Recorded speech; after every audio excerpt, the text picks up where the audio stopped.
ഇന്നത്തെ പ്രസംഗം നിങ്ങളുടെ ജീവിതം അപ്പാടെ മാറ്റും, ഞാൻ ഉറപ്പ് പറയുകയാണ്. ഇതാ സുപ്രസിദ്ധമായ 2 വാക്യങ്ങൾ, അധികം പേർക്കും കാണാതറിയാം. സങ്കീർത്തനം 116 12 മുതൽ 12 13 വാക്യങ്ങൾ. യഹോവ എനിക്ക് ചെയ്ത സകല ഉപകാരങ്ങൾക്കും ഞാൻ അവന് എന്ത് പകരം കൊടുക്കും? 13, ഞാൻ രക്ഷയുടെ പാനപാത്രം എടുത്ത് യഹോവയുടെ നാമം വിളിച്ചപേക്ഷിക്കും. രക്ഷയുടെ പാനപാത്രം. അധികം പേർക്കും പാനപാത്രം എന്ന് പറഞ്ഞാൽ എന്താണെന്ന് മനസ്സിലാവത്തില്ല. പാനപാത്രം എന്ന് പറയുന്ന ഒരു കപ്പാണ്. യഹൂദന്മാരുടെ കപ്പ് ഇതാണ്, ഇതുപോലെയാണ്. ചിലപ്പോൾ ഇതിനേക്കാൾ വലുത് കിട്ടും, ചിലപ്പം മുത്തുകളൊക്കെ പതിച്ചത് കിട്ടും, പല വിധത്തിലുള്ള കിട്ടും. അപ്പോൾ പറയുകയാണ്, ദാവീദ് പറയുകയാണ്, ഞാൻ എന്താണ് ചെയ്യേണ്ടത്? ഞാൻ രക്ഷയുടെ പാനപാത്രം, കുടിക്കുന്ന കപ്പെന്നുള്ളതേ ഉള്ളൂ, ആ പാനപാത്രം എടുത്ത് ദൈവത്തെ സ്തുതിക്കും. പഴയ നിയമത്തിൽ അനുഗ്രഹമെല്ലാം കപ്പിലാണ്, ചെറിയ അളവിന്. രക്ഷ പോലും അവർക്ക് ചെറിയ അളവിലാണ്. അന്നേക്കുള്ളതാണ് കിട്ടുന്നത്, ആ നേരത്തേക്കുള്ളതാണ് കിട്ടുന്നത്. പഴയ നിയമ വാഗ്ദാനങ്ങൾ കപ്പിനകത്താണ്. എന്നാൽ പുതിയ നിയമത്തിൽ ഇത് കിണറാണ്, അനുഗ്രഹത്തിന് അളവില്ലാത്തത്. ഇതാ കേട്ടാട്ടെ, യെശയ്യാവിൻ്റെ പുസ്തകം 12:3 ദൈവം പറയുകയാണ്, അതുകൊണ്ട് നിങ്ങൾ സന്തോഷത്തോടെ രക്ഷയുടെ ഉറവുകളിൽ നിന്നും കിണറുകളിൽ നിന്നുമാണെന്നാണ് വാക്ക്. ഉറവെന്ന് പറഞ്ഞാൽ കിണറെന്നാണ്. അപ്പോൾ കിണറുകളിൽ നിന്നും വെള്ളം കോരും. നിങ്ങളുടെ ഇംഗ്ലീഷ് മലയാളം ബൈബിളുണ്ടോ? നല്ലതാണ്, ഒരു ഇംഗ്ലീഷും മലയാളവും കൂടെ ചേർത്ത് ബൈബിൾ വെക്കാമെങ്കിൽ കുറച്ചുകൂടെ മനസ്സിലായി. നമ്മൾ ഉറവയെന്ന് വിചാരിക്കും അവിടെ ഇങ്ങനെ ഉറഞ്ഞു വരുന്ന വെള്ളമാണെന്ന്, ഊറി വരുന്ന വെള്ളമാണ്. അല്ല, കിണറുകളിൽ നിന്നും. ഇനിയും പറയുന്നത് കേട്ടാട്ടെ, കാലങ്ങൾ കഴിഞ്ഞു വരും തോറും അനുഗ്രഹത്തിൻ്റെയും അളവ് വർദ്ധിക്കുന്നു, ആരാധനയുടെയും അളവ് വർദ്ധിക്കുന്നുണ്ട്. ആരാധനയുടെയും ഉണ്ട്. ഇവിടെ അത് ആദ്യം കപ്പിനകത്തായിരുന്ന രക്ഷ, പിന്നീട് സാവധാനത്തിൽ അത് വളർന്ന് അത് വലിയൊരു കിണറായിത്തീരുന്നു. കിണർ നദിയാകണം, വളർച്ചയുണ്ടാകണം. യെശയ്യാവിൻ്റെ പുസ്തകം 48:18 അയ്യോ, നീ എൻ്റെ കൽപ്പനകളെ കേട്ടനുസരിച്ചെങ്കിൽ കൊള്ളായിരുന്നു, എന്നാൽ നിൻ്റെ സമാധാനം നദി പോലെയും കിണറിൽ നിന്നും നദിയും നിൻ്റെ നീതി സമുദ്രത്തിലെ തിര പോലെയും ആകുമായിരുന്നു. കിണറിനകത്ത് അളവുണ്ട്. എത്ര കാണും? 2 ടാങ്ക്, 3 ടാങ്ക്, 4 ടാങ്ക്, 5 ടാങ്ക് കോരിക്കൊണ്ടിരിക്കും, വന്നുകൊണ്ടിരിക്കും. പക്ഷേ നദിക്ക് അങ്ങനെയല്ല, അതങ്ങനെ ഒഴുകിക്കൊണ്ടേയിരിക്കും. ഹല്ലേലൂയ. ഇനിയും പറയുന്നത് കേട്ടാട്ടെ, പുതിയ നിയമത്തിൽ വരുമ്പോൾ നദികളാകണം. ആദ്യം കപ്പ്, പിന്നെ കിണർ, പിന്നെ നദി. പുതിയ നിയമത്തിൽ വരുമ്പോൾ നദികളാകണം. ഒരു നദിയല്ല, പല നദികൾ. യേശു ക്രിസ്തു പറഞ്ഞു, യോഹന്നാൻ 7:37 യേശു പറയുകയാണ്, ദാഹിക്കുന്നവർ എല്ലാം എൻ്റെ അടുക്കൽ വന്ന് കുടിക്കട്ടെ. 38 എന്നിൽ വിശ്വസിക്കുന്നവൻ്റെ ഉള്ളിൽ നിന്ന് തിരുവെഴുത്ത് പറയുന്നത് പോലെ ജീവജല നദികൾ ഒഴുകും. ഹല്ലേലൂയ. ദാവീദിന് ആദ്യം കിട്ടിയത് രക്ഷയുടെ കപ്പ്, സന്തോഷം കപ്പിനകത്ത്, ആനന്ദം കപ്പിനകത്ത്, അനുഗ്രഹം കപ്പിനകത്ത്, ദൈവകൃപ കപ്പിനകത്ത്. ദാവീദ് 23-ാം സങ്കീർത്തനത്തിനകത്ത് പറയുകയാണ്, എൻ്റെ കപ്പ് നിറഞ്ഞു കവിയുന്നു, എൻ്റെ പാനപാത്രം നിറഞ്ഞു, എൻ്റെ കപ്പ് നിറഞ്ഞു കവിയുന്നു. ഹല്ലേലൂയ. നാം കപ്പിനകത്തൊന്ന് കുടിക്കുന്നവരായിരിക്കാൻ പാടില്ല. പിന്നെയോ കപ്പിൽ നിന്നും നിറഞ്ഞ് കവിഞ്ഞൊഴുകുന്നതിൽ നിന്നും കുടിക്കും. നിൻ്റെ കപ്പ് അതുപോലെ തന്നെ ഇരിക്കണം. ഒരു ദിവസം ഞാനും എൻ്റെ സ്നേഹിതനായിരുന്ന ആത്മീയ മെൻറ്ററായിരുന്ന ജോൺ ഓസ്റ്റിനും കൂടി ഞങ്ങൾ 2 പേരും കൂടെ വിമാനത്തിനകത്ത് യാത്ര ചെയ്യുകയാണ്. എവിടുന്ന് പോവുകയാണ്? ഹ്യൂസ്റ്റണിൽ നിന്നും ഒക്ലഹോമ സിറ്റിയിലേക്ക്, ടുൾസ ഒക്ലഹോമയിലേക്ക് ഓറൽ റോബർട്ട്സിനെ കാണാനായിട്ട് പോവുകയാണ്. അദ്ദേഹം എൻ്റെ ഇടത്തുവശത്തിരിക്കുന്നു, ഞാൻ വലത്തുവശത്തിരിക്കുന്നു. അദ്ദേഹം എൻ്റെ ചോദിച്ചു, വർഗീസ് അതിൻ്റെ ഫൈനാൻസ് എങ്ങനെയുണ്ട്? ഞാൻ പറഞ്ഞു, നടക്കുന്നു, ചൽത്താഹെ. അന്നത്തേക്കുള്ളത് കിട്ടും. ഒരു മിഷൻ നല്ലതായിരിക്കണമെങ്കിൽ കുറഞ്ഞത് 3 മാസത്തെ തുക മുഴുവൻ അവരുടെ അതിനകത്ത് റിസർവ് ഫണ്ടിൽ കിടക്കണം. 1 വർഷം ഉണ്ടെങ്കിൽ അതൊരു നല്ല മിഷനാണ്. ഞാൻ പറഞ്ഞു, എൻ്റെ 3 മാസം പോലും ഇല്ല, അതാത് മാസമാകുമ്പോൾ 22-ാം തീയതി ആകുമ്പോൾ എൻ്റെ തീർന്നു പോകും. അദ്ദേഹം പറഞ്ഞു, സാരമില്ല, എൻ്റെ കൈ ഇങ്ങോട്ട് വന്നാട്ട്. ഞാൻ എൻ്റെ കൈ അദ്ദേഹം പിടിച്ചിട്ട് തൻ്റെ കൈക്കകത്ത് വെച്ചിട്ട് എനിക്ക് വേണ്ടി പ്രാർത്ഥിച്ചു, കർത്താവേ, PG വർഗീസിൻ്റെ കപ്പ് നിറഞ്ഞ് കവിയട്ടെ, എന്നിട്ട് ആ കവിഞ്ഞൊഴുകുന്നതിൽ നിന്നും അവൻ കുടിക്കട്ടെ. കപ്പിനകത്തുനിന്നല്ല, ദുഷ്ടന്മാരാണ് മട്ട് വലിച്ചു കുടിക്കുന്നത്, ബാക്കിയുള്ളവർ കവിഞ്ഞൊഴുകുന്നു. ഞാൻ പറയട്ടെ, എൻ്റെ ധനസ്ഥിതിക്ക് അന്ന് മുതൽ വ്യത്യാസമുണ്ടായി. പിന്നെ ഞാൻ ഒരിക്കലും അതാത് മാസത്തെ എടുത്ത് വെന്തടം തിന്നുന്നവനായിരുന്നു ഞാൻ. പക്ഷേ എൻ്റെ നിലയ്ക്ക് വ്യത്യാസം വന്നു. ഞാൻ നിങ്ങളുടെ പറയുന്നു, നിങ്ങളുടെയും പാനപാത്രം നിറഞ്ഞു. ആരുടെയാണ് പാനപാത്രം നിറഞ്ഞു കവിയാത്തത്? ആരാണ് അന്നത്തേക്കുള്ളത് പാട്ട് കഴിയുന്നത്? ആരാണ് ഈ ഇന്ന് കിട്ടിയത് കൊണ്ട് ഇന്നത്തെ ചിലവ് കഴിയുന്നു? അല്ല, നിങ്ങളുടെ ബാങ്കിനകത്ത് രൂപ വേണം, ഞാൻ പറയും നിങ്ങളുടെ വീട്ടിൽ അരി ഉണ്ടായിരിക്കണം. ഞാൻ നിങ്ങളൊക്കെ പറയും നിങ്ങളുടെ ഗോതമ്പ് ഉണ്ടായിരിക്കണം. ഞാൻ നിങ്ങളൊക്കെ പറയും നിങ്ങളുടെ എല്ലാത്തിനകത്തും റിസർവ് ഫണ്ട് ഉണ്ടായിരിക്കണം. ഹല്ലേലൂയ. ആർക്കാണ് പ്രയാസം? ഞാൻ നിങ്ങൾക്ക് വേണ്ടി പ്രാർത്ഥിക്കാൻ പോവുകയാണ്. എൻ്റെ സ്വർഗ്ഗസ്ഥനായ ദൈവമേ, വെച്ചാട്ടെ നിങ്ങളുടെ കൈ എൻ്റെ കയ്യിലോട്ട് തന്നാട്ടെ, ഞാൻ പിടിക്കട്ടെ. യേശുവിൻ്റെ നാമത്തിൽ ഞാൻ ഈ പ്രിയപ്പെട്ടവർക്കായിട്ട് പ്രാർത്ഥിക്കുന്നു. കർത്താവെ, അവരുടെ സ്ഥിതിക്ക് വ്യത്യാസം ഉണ്ടാകട്ടെ, അവർ അനുഗ്രഹം പ്രാപിക്കട്ടെ. കർത്താവായ യേശുവിൻ്റെ നാമത്തിൽ ഞാൻ പ്രാർത്ഥിക്കുകയാണ്. കർത്താവെ, അവരുടെ പാനപാത്രം നിറഞ്ഞു കവിയട്ടെ. യേശുവിൻ്റെ നാമത്തിൽ ഞാൻ പ്രാർത്ഥിക്കുന്നു. പാനപാത്രം നിറഞ്ഞു കവിയട്ടെ യേശുവിൻ്റെ നാമത്തിൽ. ആ പാനപാത്രത്തിനകത്ത് മട്ട് വലിച്ചു കുടിക്കുന്നവരല്ല, പിന്നെയും നിറഞ്ഞു കവിയൊന്നും കുടിക്കുന്നവരായി തീരട്ടെ. ഇന്നു മുതൽ ഒരു വ്യത്യാസം അവർക്കുണ്ടാകട്ടെ യേശുവിൻ്റെ നാമത്തിൽ. ആമേൻ. ശ്രദ്ധിക്കുക, നിങ്ങളുടെ സ്ഥിതിക്ക് വ്യത്യാസം വരികയാണ്. നിങ്ങളുടെ അനുഗ്രഹം വരുന്നുണ്ട്, വിശ്വസിക്കണം. ഹല്ലേലൂയ.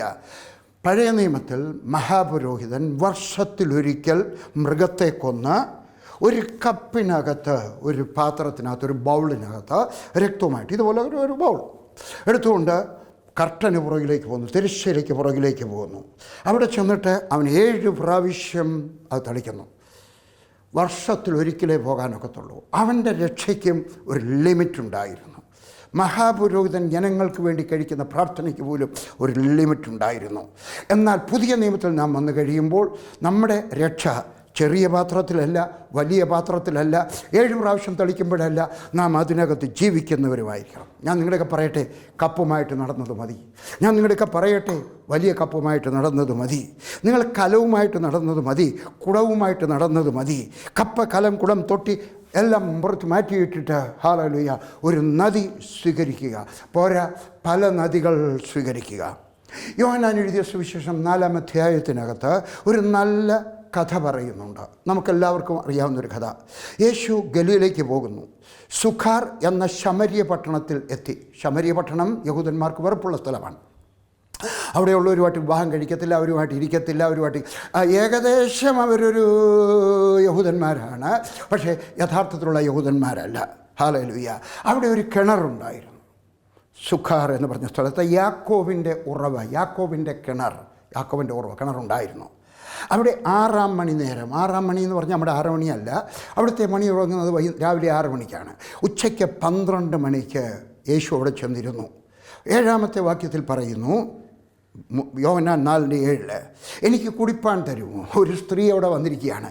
അവൾ അന്നത്തെ തൊട്ടിയുമൊക്കെ എടുത്ത്, അവിടുത്തെ കയറുമൊക്കെ എടുത്ത്, ഒരു കുടവുമൊക്കെ എടുത്ത് അവൾ വെള്ളം കോരാൻ വരികയാണ്.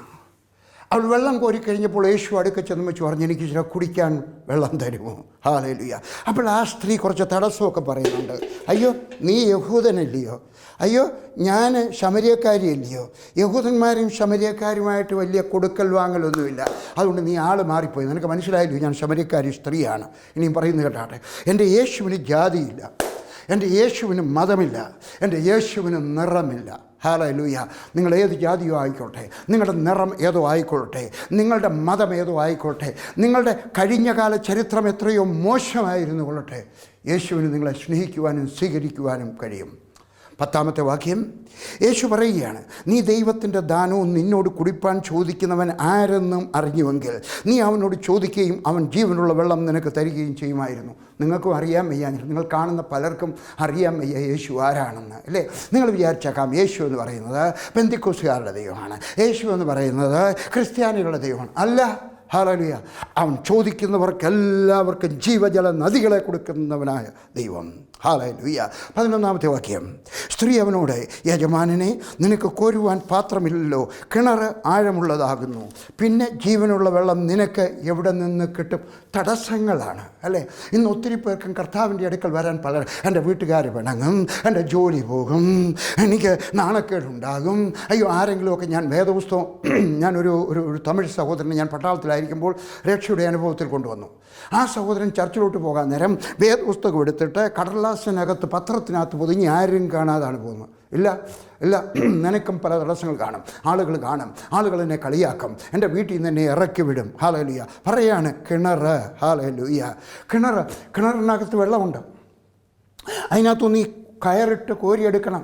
കിണർ എന്താണ്? വേദപുസ്തകമാണ്, ദൈവത്തിൻ്റെ വചനമാണ് കിണർ. ഹല്ലേലൂയ. കിണർ ദൈവമാണ്. എനിക്ക് പറഞ്ഞത് തെറ്റിപ്പോയി. കിണറെന്ന് പറഞ്ഞാൽ എന്താണ്? കിണറെന്ന് പറയുന്നത് ദൈവമാണ്. അളവില്ലാത്തതായിട്ടുള്ള കിണറാണ്. നീ കോരി എടുത്തു കഴിഞ്ഞാലും അതിനകത്ത് പിന്നെയും ഉറവ ഉണ്ടായിക്കൊണ്ടേയിരിക്കും. കയറെന്ന് പറയുന്നതാണ്, തൊട്ടിയെന്ന് പറയുന്നതാണ്, അത് വേദപുസ്തകം വായിക്കണം. ഒരിക്കലൊരു ഒരാൾ നടന്നിങ്ങനെ പോകുന്ന സമയത്ത്, ഞാൻ ഇച്ചിരിയുള്ള സമയത്ത് ഒരു ശ്ലീബാദാസൻ ഞങ്ങളുടെ വീട്ടിൽ വന്നു. ആ ശ്ലീബാദാസൻ പിന്നീട് തിരുമേനിയായിരുന്നു, പത്തനാപുരത്ത് തിരുമേനിയായിരുന്നു. ആ ശ്ലീബാദാസൻ വീട്ടിൽ ഞാൻ അന്ന് കൊച്ചനാണ്. എന്നെയും കൊണ്ട് മുറ്റത്തി വന്നിരുന്ന വെച്ചാൽ അദ്ദേഹം എൻ്റെ കളി കഥ പറഞ്ഞു തന്നു. ഒരു ദിവസം ഒരു ദൈവദാസൻ ഇങ്ങനെ പോകുന്ന സമയത്ത്, ഒരു കടപ്പുറത്ത് ഇങ്ങനെ പോകുന്ന സമയത്ത് അവിടെ ഒരു കുഴി കുഴിച്ചും വെച്ച്, ഒരു കൊച്ചു കുഞ്ഞ് ഒരു കുഴി കുഴിച്ചിട്ട് മണലിനകത്ത് ചെന്നിട്ട് ഒരു കപ്പും കൊണ്ടുപോയിട്ട് അവിടുന്ന് കടലിനകത്ത് വെള്ളം കോരിക്കൊണ്ടു ഒഴിച്ചു. പിന്നെയും പോയിട്ട് ഒഴിച്ചു. അദ്ദേഹം ചോദിച്ചു, എന്തെടുക്കുക? പറഞ്ഞ്, ഞാൻ കടൽ വറ്റിക്കാൻ പോവാണ്. ഹല്ലേലൂയ. എൻ്റെ ദൈവത്തിൻ്റെ കിണർ വറ്റിക്കാൻ ആർക്കും സാധ്യമല്ല. നീ ഒരു കടൽ വറ്റിച്ചെന്ന് വന്നേക്കാം, വറ്റിക്കാൻ സാധ്യമല്ല. പക്ഷേ ഏതെങ്കിലും ഒരു കടൽ വറ്റിപ്പോയെന്ന് നിങ്ങൾ കേട്ടാലും ഭയപ്പെടേണ്ട ആവശ്യമില്ല.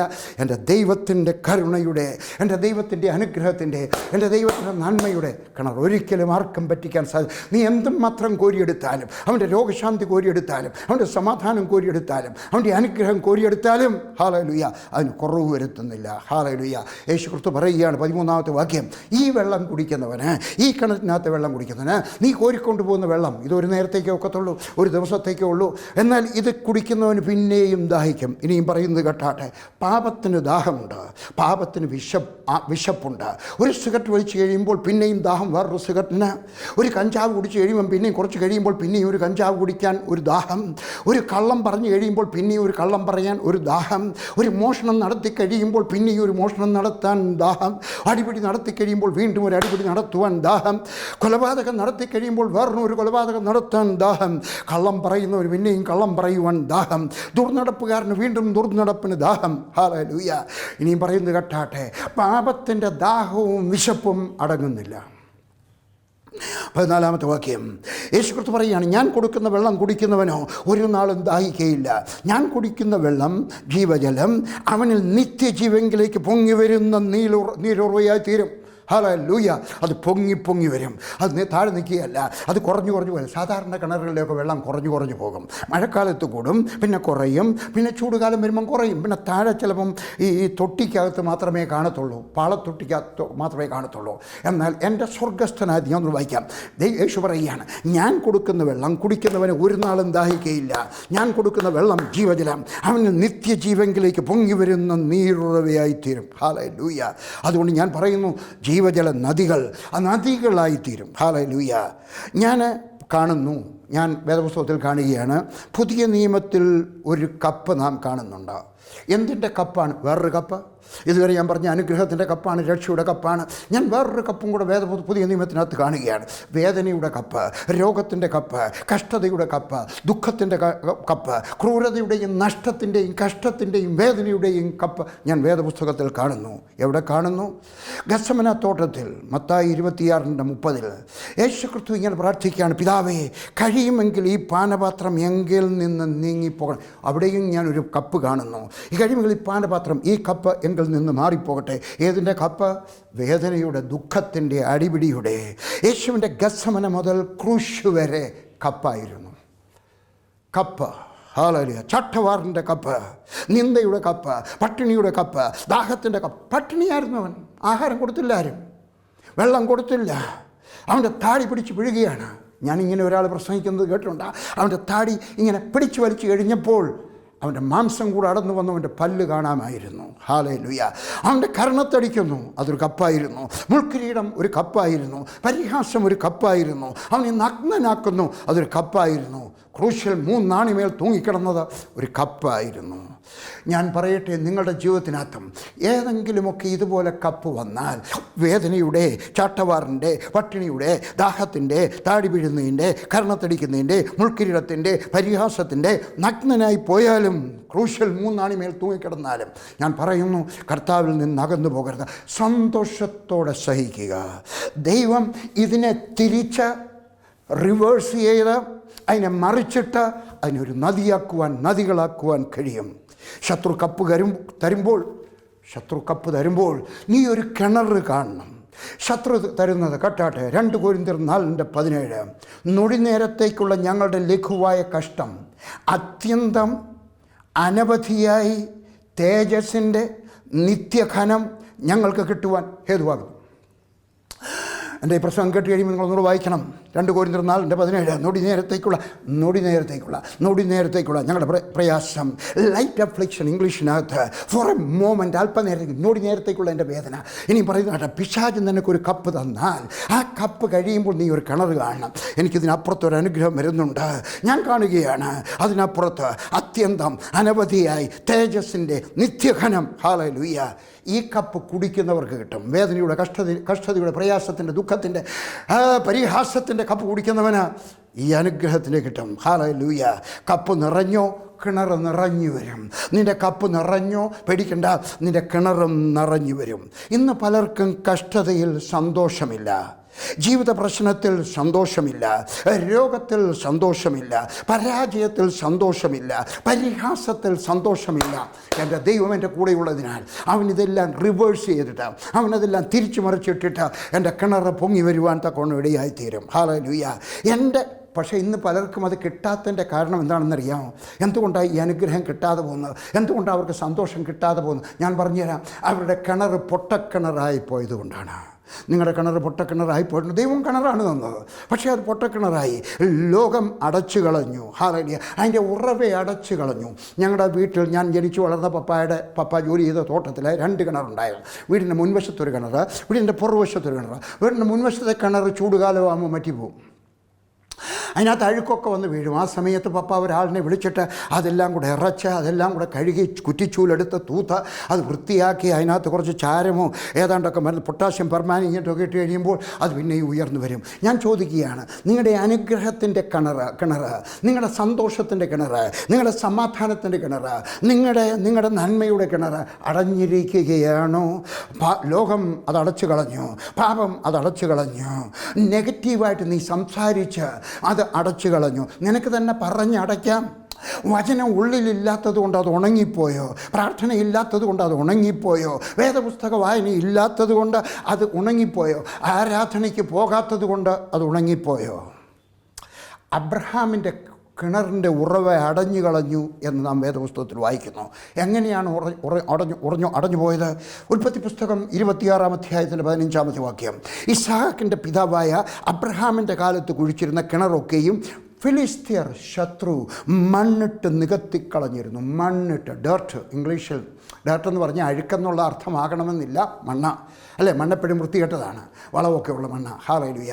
ഏതെങ്കിലുമൊക്കെ ശത്രു അടച്ചോ, നിങ്ങളടച്ചോ? 18-ാമത്തെ വാക്യം. ഫിലിസ്ത്യർ നികത്തിക്കളഞ്ഞതുമായ കിണറുകൾ ഇസ്ഹാക്ക് പിന്നെയും കുഴിച്ചു. ഹല്ലേലൂയ. ഞാൻ പറയുന്നു കേട്ടേ. പിന്നെയും കുഴിച്ച് വെള്ളം കാണുന്നത് വരെ കുഴിച്ചു, പിന്നെയും കുഴിച്ച് വെള്ളം കാണുന്നത് വരെ. ഹല്ലേലൂയ. അപ്പോൾ അവർ ആ സ്ഥലത്തിന് രഹോബോത്ത് എന്ന് പേരിട്ടു.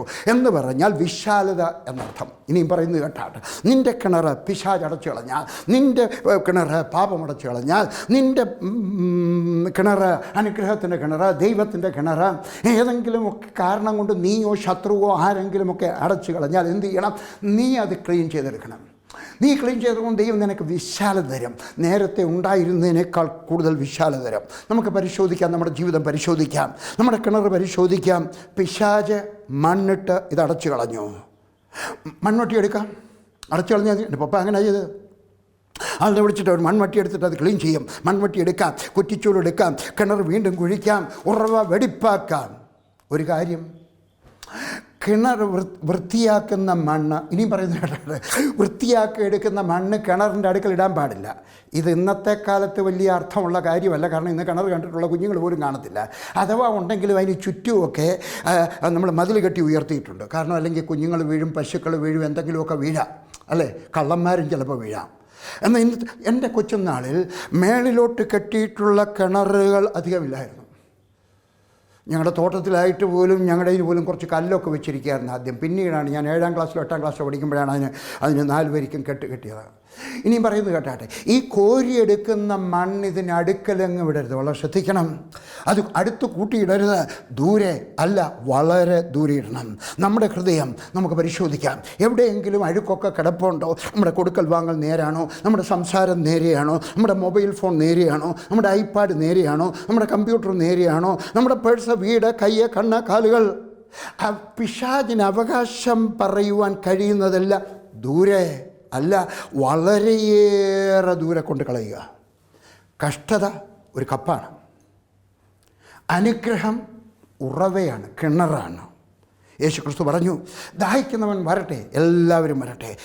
ദാഹിക്കുന്നവൻ വരണം. അപ്പനല്ല, അമ്മയല്ല, ഭാര്യയല്ല, വീട്ടുകാരല്ല. ആര് വരണം? ദാഹിക്കുന്നവൻ വരട്ടെ. ഞാൻ പ്രാസ്തവത്തിൽ നാട്ടി വരുമ്പോൾ എവിടെയെങ്കിലുമൊക്കെ പോകുമ്പോൾ ആളുകൾക്ക് വേണ്ടി പ്രാർത്ഥിച്ച് തളർന്നു. ഞാൻ ഇങ്ങനെ പറയും, ആർക്കൊക്കെയാണ് പ്രാർത്ഥന ആവശ്യം മുമ്പോട്ട് വന്നാട്ടെ, പലരും വരും. ഞാൻ പറയും, നിങ്ങൾക്ക് വേണ്ടി ഞാൻ പ്രാർത്ഥിക്കുള്ളൂ. വീട്ടിലിരിക്കുന്ന ഭർത്താവിന് വേണ്ടി പ്രാർത്ഥിക്കുന്ന, മോക്ക് വേണ്ടി പ്രാർത്ഥിക്കുന്ന, മകന് വേണ്ടി പ്രാർത്ഥിക്കുന്ന പകുതിയിലധികം ആളുകൾ ഉടനെ തിരിച്ചു പോകുന്നത് കാണാം. എന്താ വരുന്നത്? അവരൊക്കെ വരുന്നത് അവർക്ക് വേണ്ടി പ്രാർത്ഥിക്കാനല്ല, അമ്മയ്ക്ക് വേണ്ടി, മകൾക്ക് വേണ്ടി, ഭർത്താവിന് വേണ്ടി. അവർ വീട്ടിൽ ഇരുന്ന് ടെലിവിഷൻ കാണുകയാണ്. യേശു പറഞ്ഞില്ല ടെലിവിഷൻ കാണുന്നവർക്ക് വേണ്ടി വേറൊരാൾ വന്ന് പ്രാർത്ഥിപ്പിക്കട്ടെ. യേശു പറഞ്ഞു, ദാഹിക്കുന്നവർ എല്ലാവരും എൻ്റെ അടുക്കൽ വരട്ടെ. ഇനിയും പറയുന്നത് കേട്ടാട്ടെ, യേശു ക്രിസ്തു ശുശ്രൂഷ തുടങ്ങിയത് ദാഹിച്ചും വിശന്നുമായിട്ടാണ്. മരുഭൂമിയിൽ അവൻ തൻ്റെ ശുശ്രൂഷയെ അവസാനിപ്പിച്ചതും ക്രൂശിൽ വേദനിച്ചും ദാഹിച്ചും വിശന്നിട്ടും ആണ്. ചോദ്യം, നിങ്ങൾക്ക് ദാഹമുണ്ടോ? നിങ്ങൾക്ക് വിശപ്പുണ്ടോ? എന്തിൻ്റെ ദാഹം? വിശപ്പ്. ദൈവത്തിന് വേണ്ടിയൊരു വിശപ്പാണ്, ദൈവത്തിൻ്റെ സാന്നിധ്യത്തിന് വേണ്ടിയൊരു വിശപ്പ്. യേശുവിന് എവിടെയായിരുന്നു? ജനങ്ങൾ, ആത്മാക്കൾക്ക് വേണ്ടി ഒരു ദാഹം. അതിലൊക്കെ ഉപരിയായിട്ട് ദൈവത്തെ എൻ്റെ പിതാവിൻ്റെ അടുക്കൽ നീ കാണണം. ഹല്ലേലൂയ. എഫേസ്യർ 5:18 വീഞ്ഞു കുടിച്ച് മത്തരാകരുത്. പിന്നെ എന്ത് കുടിക്കണം? വാക്യം 18, ആത്മാവ് നിറഞ്ഞവരായി സങ്കീർത്തനങ്ങളാലും സ്തുതികളാലും ആത്മീയ ഗീതങ്ങളാലും ഹൃദയത്തിൽ കർത്താവിന് പാടിയും കീർത്തനം ചെയ്തും ദൈവത്തിന് എല്ലായ്പ്പോഴും എല്ലാത്തിനും സ്തോത്രം ചെയ്തുകൊള്ളുകയും. നമുക്കൊരു ദാഹം വേണം. എനിക്ക് ആരാധിച്ചാൽ മതിയാവത്തില്ല. എന്നെ കൊണ്ട് വെറുതെ ഇരിക്കാനൊക്കത്തില്ല. ഞാൻ അങ്ങനത്തെ ഒരു മനുഷ്യനാണ്. ഞാൻ എപ്പോഴും സ്തോത്രം പറഞ്ഞുകൊണ്ടിരിക്കും. ഹല്ലേലൂയ. ചിലപ്പോഴൊക്കെ ഞാൻ എൻ്റെ വീട്ടിലിരിക്കും. ഞാൻ ഫ്ലാറ്റിലാണല്ലോ താമസിക്കുന്നത്. ഞാൻ ഹല്ലേലൂയൊക്കെ പറഞ്ഞു കഴിയുമ്പോൾ എനിക്കൊരു പേടി വരും. ഇവിടെ അപ്പുറത്തുള്ളവർ എന്തോ വിചാരിക്കും, ഇവിടെ ആരാണ്ട് തൂങ്ങിച്ചാവുകയാണോ അതോ ആരെങ്കിലും അടിക്കുവാണോ എന്നൊക്കെ വിചാരിക്കും അല്ലേ? അതുപോലെ പക്ഷേ എന്നെക്കൊണ്ട് അടങ്ങിയിരിക്കാൻ സാധ്യമല്ല. ഞാൻ റോഡിൽ കൂടെ നടക്കുമ്പോൾ, ഞാൻ പ്ലെയിനകത്ത് ഇരിക്കുമ്പോൾ, ഞാൻ ബസ്സിനകത്ത് നിൽക്കുന്ന സമയത്ത്, ഞാൻ ട്രെയിനിനകത്ത് ഇരിക്കുന്ന സമയത്ത് ഞാൻ എപ്പോഴും ഹല്ലേലൂയ സ്തോത്രവും പറയുന്നു. അയ്യോ, ഞാനത് ഉണ്ടാക്കിയെടുത്തതല്ല, ഈ കിണറങ്ങ് നിറഞ്ഞ് കവിഞ്ഞു പോകുന്നതാണ്. ഹല്ലേലൂയ. അതുകൊണ്ട് ഞാൻ പറയുന്നു, വേദപുസ്തകം പറയുന്നത് പോലെ, പൗലോസ് പറയുന്നത് പോലെ, എഫേസ്യർ 5:18 ആത്മാവ് നിറയണം. സങ്കീർത്തനങ്ങളാൽ സ്തുതികളാൽ ആത്മീയ ഗീതങ്ങളാൽ ഹൃദയത്തിൽ കർത്താവിന് പാടിയും കീർത്തനം ചെയ്യും ദൈവത്തിന് എല്ലായ്പ്പോഴും എല്ലാത്തിനും സ്തോത്രം ചെയ്തുകൊള്ളുവേൻ. ഇന്ന് ജനം ലോകത്തെ കൊണ്ട്, ടെലിവിഷൻ കൊണ്ട്, ഫേസ്ബുക്ക് കൊണ്ട്, പരദൂഷണം കൊണ്ട് ഹൃദയം നിറച്ചു വച്ചിരിക്കുക. അവരുടെ ചിന്ത എപ്പോഴും ഇരിക്കണം, ഇന്ന് ആരെപ്പറ്റി എന്തോ പറയണം, ഇന്ന് ആരോടെന്ന് പറയണം. പെട്ടെന്ന് ഫോൺ എടുക്കുന്നു, കുത്തിക്കൊണ്ട് വിളിക്കുന്നു. നീ അറിഞ്ഞായിരുന്നോ പി ജി വർഗീസ് എന്തോ പറഞ്ഞെന്ന്? നീ അറിഞ്ഞായിരുന്നോ ഇന്ന ദൈവദാസൻ എന്തോ പറഞ്ഞെന്ന്? ഇല്ല, നിൻ്റെ ഹൃദയം ഈ പറഞ്ഞത് കൊണ്ട് നിറയ്ക്കണം. ഹല്ലേലൂയ. ഞാൻ ഒരു ചോദ്യം ചോദിക്കട്ടെ, ഇന്ന് എത്ര പേരുണ്ട് വീട്ടിലാരെങ്കിലും എനിക്ക് അയ്യോ അളിയൻ വന്നത് നന്നായി, അമ്മ വന്നത് നന്നായി, കയറിയിരിക്കാം, നമുക്ക് ഇച്ചിരി നേരം പ്രാർത്ഥിക്കാമെന്ന് പറയുന്നവർ കാണാൻ കുറവാണ്. കാണാൻ വളരെ കുറവാണ്. ഹല്ലേലൂയ. നിങ്ങളുടെ ഹൃദയം നിറയ്ക്കേണ്ടത് സ്തുതികളാലും സ്തോത്രങ്ങളാലും പ്രാർത്ഥനകളാലുമാണ്. ഹല്ലേലൂയ. അതുകൊണ്ട് നിങ്ങളുടെ പാനപാത്രം നിറഞ്ഞ് കവിഞ്ഞ് ഒഴുകട്ടെ. ഹല്ലേലൂയ. ജീവജല നദികൾ നിങ്ങളിൽ നിന്നും പുറപ്പെടട്ടെ. അങ്ങനെയുള്ള വ്യക്തിയാകണം. ഇനിയും പറയുന്നത്, അങ്ങനെയുള്ള ഒരു വ്യക്തിയെ നിങ്ങൾ പിൻപറ്റണം. ശ്രദ്ധിച്ചു കേട്ടോ. എങ്കിൽ മാത്രമേ ദൈവത്തിന് നിങ്ങളെ അനുഗ്രഹിക്കുവാൻ സാധിക്കത്തുള്ളൂ. നിങ്ങൾ അങ്ങനെയുള്ളൊരു വ്യക്തിയാകണം. അങ്ങനെയുള്ളൊരു വ്യക്തിയെ നിങ്ങൾ പിൻപറ്റണം. ഞാൻ ഒരു കാര്യം പറഞ്ഞ് അവസാനിപ്പിക്കട്ടെ. നിങ്ങളുടെ ഏറ്റവും വലിയ സുഹൃത്തുക്കൾ ആരൊക്കെയാണ്? കണക്ക് കൂട്ടിക്കാട്ടെ, അല്ലെങ്കിൽ ഞാനിത് പ്രസംഗിച്ച് കഴിയുമ്പോൾ നിങ്ങൾ കൂട്ടിക്കാട്ടെ. ആരാണ് നിങ്ങളുടെ ഇൻറ്റിമേറ്റ് ഫ്രണ്ട്സ്? ആത്മാവിൽ നിറഞ്ഞ് ആരാധിക്കുന്നവരാണോ? ആത്മാവിൽ നിറഞ്ഞ് ദൈവത്തെ സ്തുതിക്കുന്നവരാണോ? അതോ മറ്റുള്ളവരുടെ കുറ്റം പറയുന്നവരാണോ? അതോ മറ്റുള്ളവരെ പറ്റിയുള്ള അപവാദങ്ങൾ പറഞ്ഞു വരുന്നതാണോ? നിങ്ങളുടെ ഫേസ്ബുക്കിനകത്ത് ആരൊക്കെയാണ് നിങ്ങളുടെ ലൈക്ക് ചെയ്തിരിക്കുന്നത്? ഞാൻ നിങ്ങൾക്ക് ചോദിക്കുകയാണ്, ആരൊക്കെയാണ് ദൈവത്തിൻ്റെ കുറ്റം പറയുന്നവർ, മറ്റുള്ളവർ കുറ്റം പറയുന്നവർ, മറ്റുള്ളവർക്ക് ദോഷമായിട്ട് ചിന്തിക്കുന്നവർ? ആരാണ് നിങ്ങളുടെ സ്നേഹിതർ? ഹല്ലേലൂയ. ഇംഗ്ലീഷിൽ ഇങ്ങനെ ഒരു പഴഞ്ചൊല്ല് എൻ്റെ കൊച്ചുനാൾ ഞാൻ ഹൈസ്കൂളിലായിരിക്കുന്ന സമയത്ത്, കോളേജിലായിരിക്കുന്ന സമയത്ത് കണ്ട, tell me who is your friend and I can tell you who you are. നിൻ്റെ സ്നേഹിതർ ആരാണെന്ന് പറയാമെങ്കിൽ നീ അങ്ങനെ നീ മറ്റുള്ളവരുടെ കുറ്റം പറയുന്നവരാണ് നിൻ്റെ സ്നേഹിതരെങ്കിൽ നീ മറ്റുള്ളവരുടെ കുറ്റം പറയും. അവർ മോശമായിട്ടുള്ള ഫലിതങ്ങളാണ്, അശ്ലീലമായിട്ടുള്ള ഫലിതങ്ങൾ പറയുന്നവരാണെങ്കിൽ നിൻ്റെയും മനസ്സിനകത്ത് അത് ഓടി നടക്കും. ഞാൻ നിങ്ങളൊക്കെ പറയുന്നു, നല്ല സുഹൃത്തുക്കളെ തിരഞ്ഞെടുക്കുക, അനുഗ്രഹം പ്രാപിക്കണം. ഇതുപോലെ ഒരു കിണറായി തീരട്ടെ, കിണറിൻ്റെ ഉറവകളായി തീരട്ടെ, കിണറുകളായി തീരട്ടെ, എന്നിട്ട് നദിയാകട്ടെ, എന്നിട്ട് നദികളാകട്ടെ. അപ്പോൾ നിങ്ങൾ നിന്ന് എപ്പോഴും സ്തുതിയും സ്തോത്രവും ഒഴുകി നടക്കുവാൻ കർത്താവ് ഇടയാക്കി തരട്ടെ.